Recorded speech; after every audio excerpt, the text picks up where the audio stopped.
போன முறை துன்மார்க்கனை பற்றி நாம் பார்த்தோம். இந்த முறை பிசாசு சொல்லும் பொய்களை பற்றி நாம் பார்க்க இருக்கிறோம்.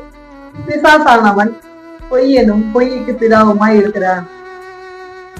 அவன் எப்பேற்பட்ட பொய்யன் என்பதை கவனித்து பார்க்கலாம். ஒன்று, நீ தனியாய் இருக்கிறாய். மத்தேயு 28ஆம் அதிகாரம் 20ஆம் வசனம் இப்படி சொல்லுகிறது, உலகத்தின் முடிவு பரியந்தம் சகல நாட்களிலும் நான் உங்களுடனே கூட இருக்கிறேன். நீங்கள் தாயின் வயிற்றிலிருந்து உருவான முதல் இப்போ வரைக்கும் முடிவு பரியந்தமும் ஆண்டவர் உங்களோடு கூட தான் இருக்கிறாரு. வசனம் அழகாக சொல்லுகிறது, நான் உன்னை விட்டு விலகுவதும் இல்லை, உன்னை கைவிடுவதும் இல்லை என்று வசனம் உங்களுக்கு அழகாக கற்றுத் தருகிறது. நீங்கள் விசுவாசியுங்கள், அதை நம்புங்க.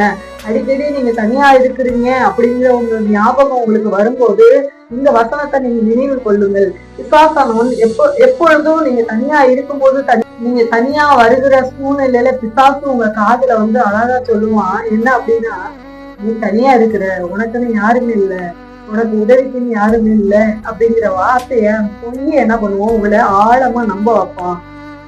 அவர் உங்களை கைவிடுகிற தேவன் அல்ல. ஆரம்பத்துல உங்களை எப்படி கையை பிடிச்சாரோ இன்று வர உங்களை ஒரு நாள் அவர் கைவிட்டதில்லை. பிசாசு சொல்லும் இரண்டாவது பொய், நீ பலனற்றவன், நீ பலனற்றவள். பிலிப்பியர் 4ஆம் அதிகாரம் 13ஆம் வசனம் இப்படியாக சொல்லுகிறது, என்னை பலப்படுத்துகிற கிறிஸ்துவினாலே எல்லாவற்றையும் செய்ய எனக்கு பலன் உண்டு. அந்த பிசாசு சொல்லுவான், நீ பலனற்றவன், உங்களுக்குன்னு எதுவுமே இல்லை, பலவீனமா இருக்கிறீங்க, உங்களுக்கு அவ்வளவுதான், எல்லாம் முடிஞ்சிருச்சு, உன்னால எதுவுமே முடியாது அப்படிங்கிற பொய்யை என்ன பண்ணுவான் பிசாசு உங்க காதுல சொல்லுவான்.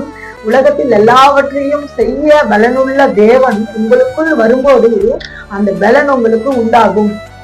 உலகத்தில் எல்லாவற்றையும் செய்ய பலனுள்ள தேவன் உங்களோடு கூட இருக்கிறார். தேவன் உங்களுக்குள் வரும்போது உங்கள் பலவீனங்கள் மாறி பலவீனமான நபர்களையும் பலவீனமான காரியங்களையும் அவர் உங்களை கொண்டு பலமுள்ளதாக அவர் மாற்றுவார்.